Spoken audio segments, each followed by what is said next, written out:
Europe Matin, Patrick Cohen. Le journal vous est présenté par Jean-Philippe Ballas. Bonjour Jean-Philippe. Bonjour Patrick, bonjour à tous. Deuxième journée de manifestation contre la réforme du Code du travail. La CGT veut brasser large. Emmanuel Macron résiste. Les autres titres. Le Florian Philippot quitte le Front National. Il l'annonce ce matin. Épilogue d'une crise ouverte avec sa présidente Marine Le Pen. Et puis le Mexique. Et un miracle cette nuit. Au moins 3 enfants sortis vivants des ruines de leur école. Nous serons sur place après le violent tremblement de terre qui a frappé le pays. Invité d'Europe Matin à 8h15, le président de la région Provence-Alpes-Côte d'Azur, Renaud Muselier. Combien seront-ils aujourd'hui dans la rue ? Nouveau test important pour la CGT. Deuxième mobilisation contre la réforme du Code du travail. Et pour le syndicat, l'équation est simple. Il faut faire boule de neige, encore mieux que lors des premiers défilés du 12 septembre dernier. Histoire aussi d'occuper le terrain avant l'autre grand rassemblement prévu samedi, cette fois à l'appel de la France insoumise de Jean-Luc Mélenchon. Et Emmanuel Macron dans tout ça ? Le président sera à Marseille aujourd'hui. Visite avec pour thème les JO de 2024. Mais forcément, l'Élysée suit de près la mobilisation.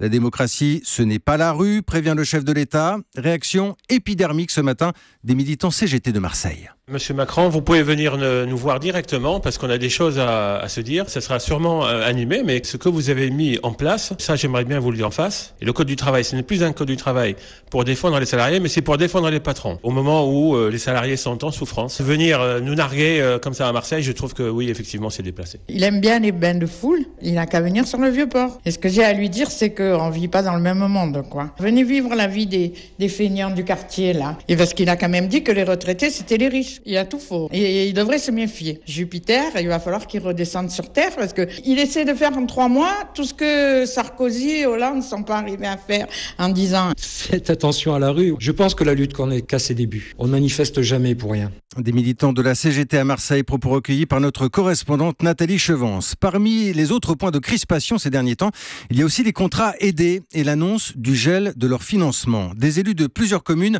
ne décolèrent pas. Opération mairie morte aujourd'hui dans 150 communes de l'Artois. C'est un reportage de notre correspondant dans le Nord, Lionel Gougelot. Au téléphone, les habitants de Béthune tomberont sur un répondeur à l'accueil de la mairie aujourd'hui. Les portes resteront fermées. Mairie morte pour préfigurer ce qui se passera quand les 72 contrats aidés de la ville seront supprimés. Ce sera tout simplement la mort de nombreux services au public, prévient le premier adjoint Pierre-Emmanuel Gibson. Le message qu'on souhaite envoyer à nos habitants, c'est que si on continue comme ça à nous enlever nos contrats aidés, à terme, on ne pourra plus faire fonctionner les mairies. C'est toutes les personnes qui font traverser les enfants et les parents devant nos écoles qui vont s'arrêter petit à petit. Ensuite, ce sera le service dans nos cantines scolaires, puis tout le service propreté urbaine qui en bonne partie va s'arrêter, et enfin le service des espaces verts qui va être touché. Donc finalement, la mairie, elle est morte aujourd'hui pour éviter qu'elle soit vraiment morte demain. Et au service propreté de Béthune, Laetitia, 43 ans, mère de 4 enfants, a bien besoin des 800 € par mois de son contrat d'insertion. Pourtant, il s'arrêtera dans 6 mois.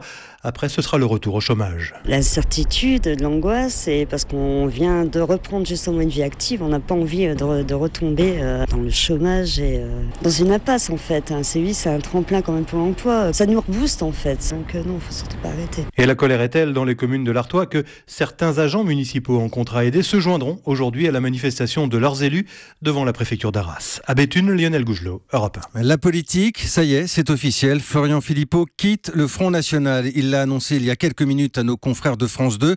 Divorce consommé donc avec Marine Le Pen. Elle lui avait déjà retiré une partie de ses responsabilités. Florian Philippot qui refuse d'abandonner son association Les Patriotes. On l'écoute. On m'a dit que j'étais vice-président, donc à rien.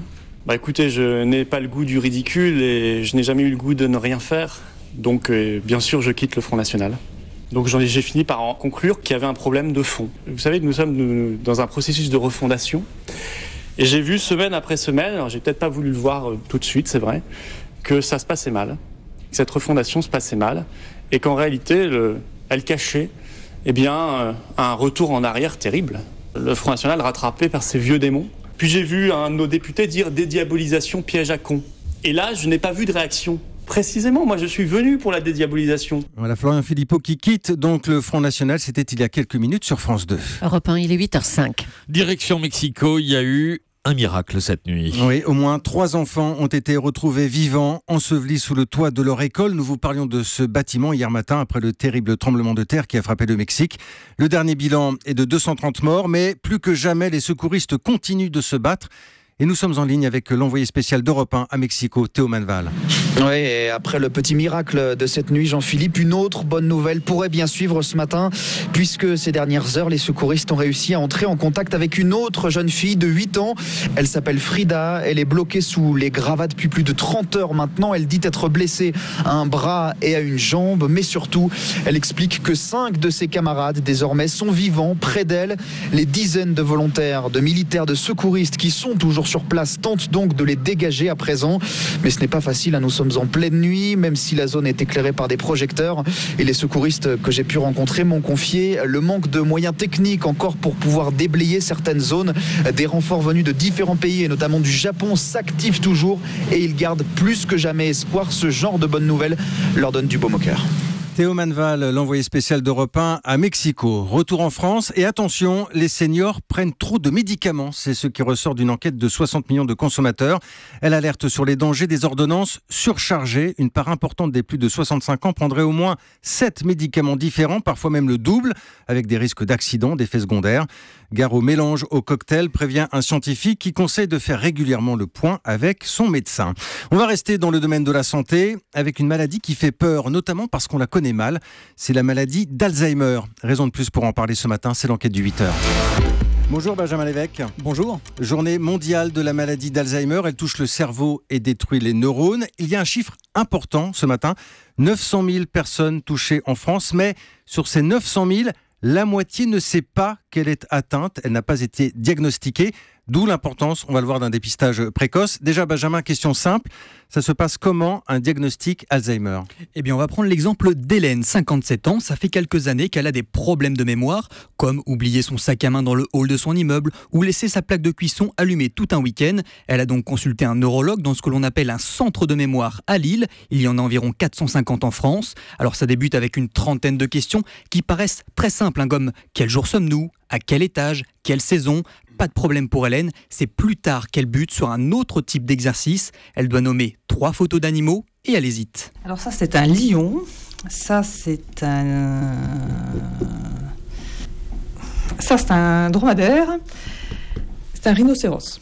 Et si le neurologue a un doute, il va plus loin avec une ponction lombaire pour analyser le liquide dans lequel baigne le cerveau. Le test est très fiable, 98% selon un spécialiste. Bon, effectivement, ça semble assez simple. Alors pourquoi la moitié des 900 000 personnes atteintes de la maladie d'Alzheimer, pourquoi la moitié ne fait pas ce diagnostic ? Alors d'abord, c'est à cause du malade lui-même. Il ne s'en rend pas compte, il trouve toujours une bonne raison d'oublier ses lunettes et ne consulte pas. Ensuite, c'est l'entourage qui minimise le problème. La famille se dit que c'est normal, c'est dû à la vieillesse, jusqu'au jour où survient un épisode frappant. La personne ne se rappelle plus d'un décès ou d'une naissance par exemple. Et là, ça veut dire que la maladie est déjà à un stade avancé. Et puis même, les médecins généralistes l'avouent, de toute façon, il n'y a pas de traitement miracle, donc à quoi bon ? Bon, effectivement, on est d'accord Benjamin, on ne guérit pas de la maladie d'Alzheimer, mais on peut quand même en atténuer les effets, soulager les patients à condition bien sûr d'un diagnostic précoce. Ouais, c'est vrai, les patchs, les comprimés qui existent stimulent la mémoire, mais ça ne marche que pour 10 à 15% des patients. En fait, pourquoi c'est capital de se faire dépister ? C'est parce que le diagnostic permet de mettre en place toute une série d'outils qui, eux, vont retarder l'aggravation de la maladie. Et c'est ce que nous dit un spécialiste, le professeur Philippe Amouyel du CHU Lille. Le fait d'avoir une activité physique, le fait d'être aidé par exemple par des orthophonistes, par des kinésithérapeutes par exemple, est un élément relativement positif et qui aide à maintenir le plus longtemps possible la personne autonome. Et avec ça, on va pouvoir repousser la maladie de 2 à 4 ans. Alors ça dépend de chaque patient, certains plus, d'autres moins. Mais le plus important, c'est que ça permet d'organiser sa fin de vie, comme faire son testament ou choisir sa maison de retraite, tant qu'on a encore toute sa tête, ou encore choisir la personne qui nous accompagnera en fin de parcours, en discuter avec elle et prévoir l'organisation qui est lourde de toute façon pour gérer un malade d'Alzheimer. Enquête du 8h signée ce matin, Benjamin Lévesque. Et puis cette information qui nous a étonnés, pointée par la Cour des comptes, on les appelle les retraités fantômes. Bonjour Daniel Fortin. Bonjour Jean-Philippe. Journal Les Échos, on parle ici de milliers de Français décédés, mais à qui la sécurité sociale continue à verser des pensions. Ça fait un peu désordre dit comme ça et surtout ça fait un gros trou dans les comptes de la Sécu. Oui, ça coûterait au bas mot 200 millions d'euros par an à nos caisses de retraite. C'est le chiffre que vient de révéler donc la Cour des comptes. Et c'est une fraude qui concerne tout de même plus de 50 000 pensionnés. Alors ce qu'ils ont en commun, ces retraités, ce sont deux choses. D'abord, ils sont tous installés à l'étranger. Et surtout, vous l'avez dit, ils sont tous morts, parfois même depuis longtemps.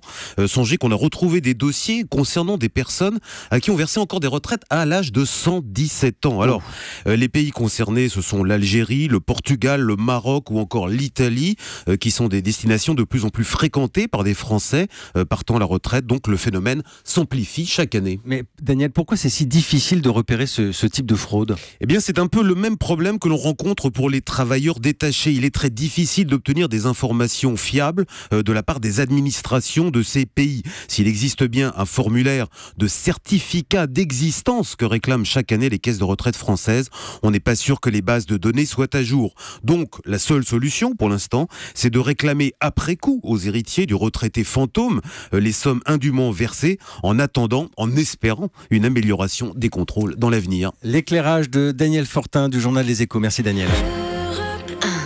8h12, la suite du journal, Patrick Cohen. Et Jean-Philippe Ballas et les Rohingyas chassés de Birmanie. Emmanuel Macron dénonce un génocide en cours. Oui, génocide, le mot est de plus en plus utilisé pour parler de cette communauté musulmane. Au moins 400 000 personnes réfugiées au Bangladesh, à la frontière, où nous retrouvons notre envoyée spéciale Gwendoline de Bono. Gwendoline, témoin direct d'une opération recrutement. Ce sont les islamistes qui sont les premiers à proposer leur aide. Voici son reportage. Dans les camps, les membres du Hafazat et Islam sont reconnaissables à leur barbe, leur tunique blanche et à leur fierté d'avoir été parmi les premiers à apporter de l'aide aux Rohingyas. Sur une parcelle boueuse, une cinquantaine d'hommes et de femmes attendent en rang séparé le riz et les médicaments distribués par les fondamentalistes. Ils distribuent de bons médicaments pour la fièvre et les migraines. Je ne connaissais pas ce groupe avant, mais ils font vraiment du bon travail. On a entendu qu'ils apportaient de l'aide. Avant eux, nous n'avions rien, alors nous sommes venus. À travers la charité, les islamistes diffusent leur message. Yanis Habib, le leader du mouvement dans la région, le dit clairement. Les Rohingyas doivent prendre les armes en masse à l'intérieur de la Birmanie au nom de l'islam. Le gouvernement birman les traite moins bien que des animaux. Donc nous considérons qu'ils n'ont plus d'autre alternative que de se battre jusqu'à la mort.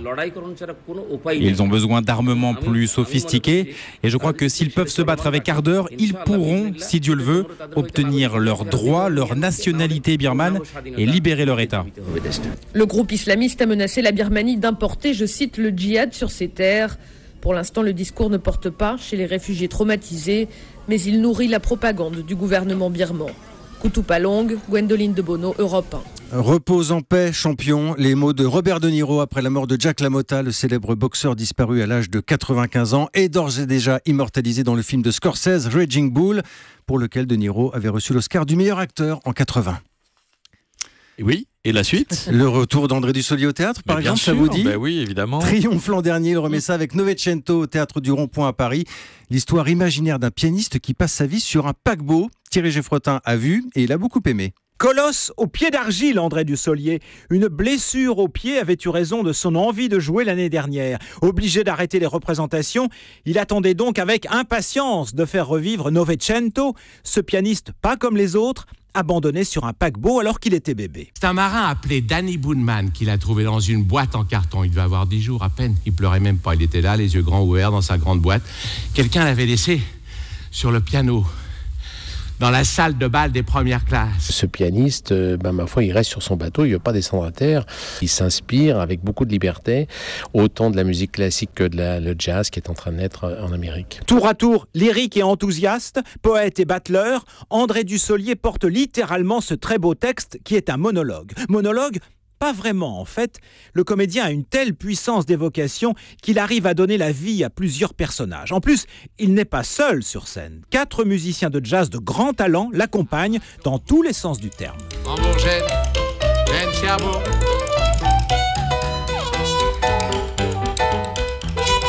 Thierry Geffrotin dans le journal de Jean-Philippe Ballas. Merci Jean-Philippe.